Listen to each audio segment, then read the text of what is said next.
Frontline Updates, where we delve deep into military strategies and updates from conflict zones. Today, we're discussing the progress of the ongoing special military operation as of today. I'm your host, Sharifa Mohammed MGT. I'm Colonel A.C. Oguntoye, an infantry officer.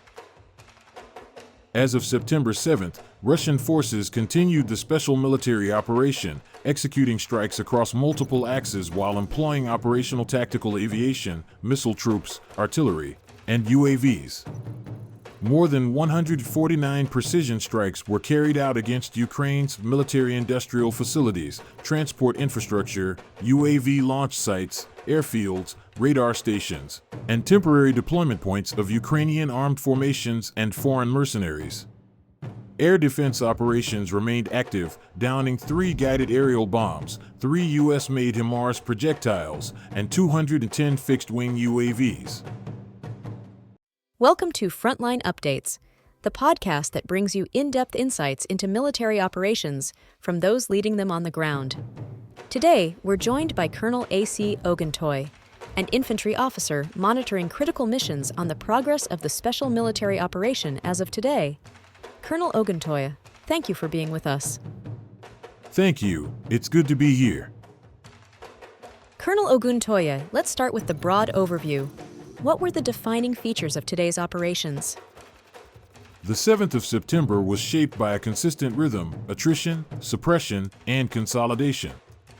Across 6 different axes of advance, our troop groups improved their tactical positions, inflicted heavy losses on Ukrainian formations, and dismantled key enablers of their defensive structure.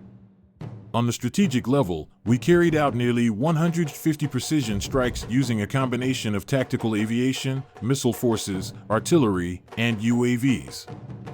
These targeted Ukraine's military-industrial infrastructure, transport hubs, UAV assembly sites, radar stations, and temporary deployment points for both Ukrainian forces and foreign mercenaries. The outcome was cumulative. We are steadily stripping away Ukraine's ability to see, move, and resupply, which are the 3 essential pillars of modern combat endurance. Let's turn to the north, Sumy and Kharkiv. What progress did your forces make there? In the north, operations were concentrated around Oleksivka, Malorobitsia, and Unikivka in Sumy, as well as Volchansk and surrounding settlements in Kharkiv. We struck mechanized brigades, airborne assault units, and territorial defense formations. Losses inflicted were significant: over 175 personnel, armored combat vehicles, artillery, and support vehicles. But what mattered most was the neutralization of electronic warfare stations and supply depots. By dismantling EW capabilities, we effectively blind their formations, denying them the ability to coordinate artillery fire or detect our maneuvers. Coupled with the destruction of 9 depots, these actions mean Ukrainian units are not only blind but also starved of ammunition and material, forced into improvisation instead of deliberate defense. And in the west, Kupiansk and beyond have been contested zones. What developments took place there? The West Group moved decisively, pressing forward into stronger positions near Kupiansk, Senkovo, Borovska Andrivka, and Smorodkivka. Ukrainian forces committed mechanized, airmobile, and assault brigades, supported by National Guard units.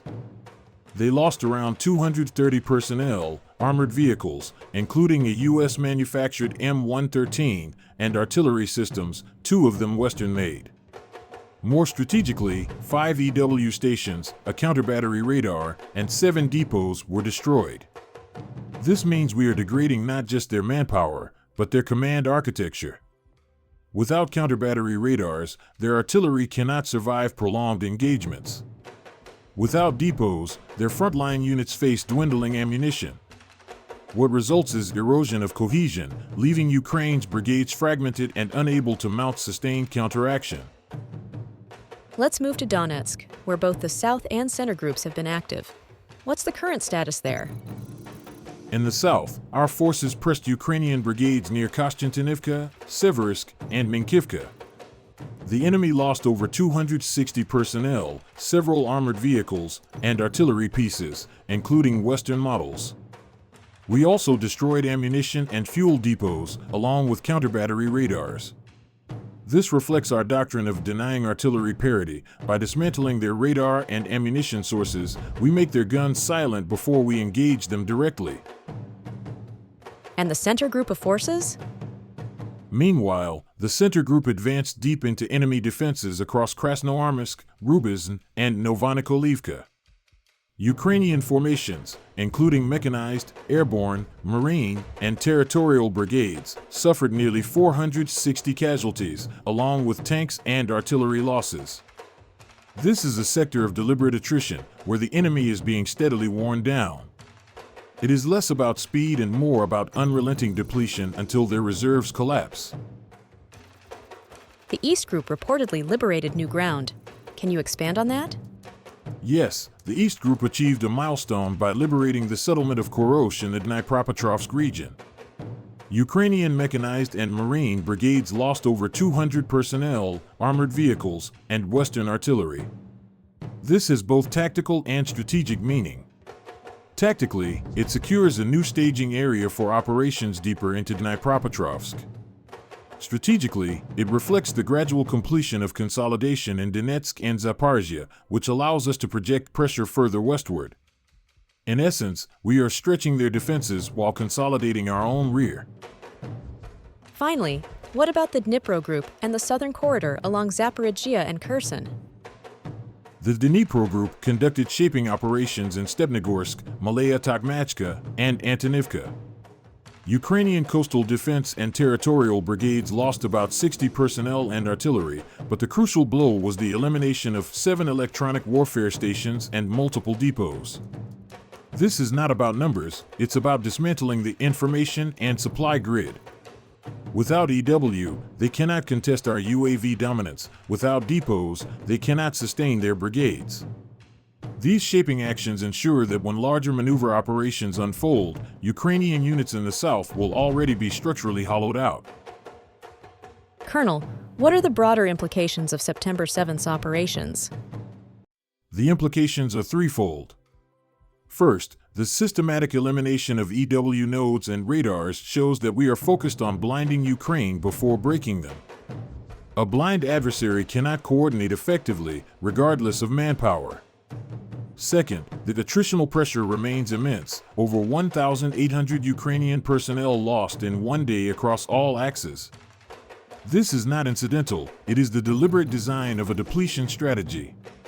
Third, the expansion of operational depth through the liberation of Khoroshe signals that consolidation in Donetsk is translating into fresh westward pressure. This ensures Ukraine must defend ever wider fronts with shrinking reserves. Together, these dynamics show a campaign designed not for spectacle but for methodical suffocation, starving, blinding, and wearing down the adversary until their structure collapses. Colonel, thank you for providing such a detailed briefing on the current military situation. Your insights are invaluable to our understanding of the conflict's dynamics. And thank you to our listeners for tuning in. Join us next time as we continue to provide up-to-date coverage on global military affairs. Stay with us for more updates and expert analyses on global defense and security issues. Stay informed, stay secure. Thank you for the opportunity. I want to emphasize that September 7th reflects a multi-pronged campaign of attrition and interdiction. By systematically degrading Ukraine's ISR, artillery survivability, and supply infrastructure, Russian forces are tightening control of contested zones while preparing the ground for deeper maneuver. The operational tempo demonstrates that the conflict is less about rapid breakthrough and more about gradual suffocation of Ukraine's ability to sustain defense. This has been Frontline Updates. Subscribe for daily military briefings and in-depth strategic analysis. Visit our platform for maps, transcripts, and exclusive Frontline updates from commanders in theater.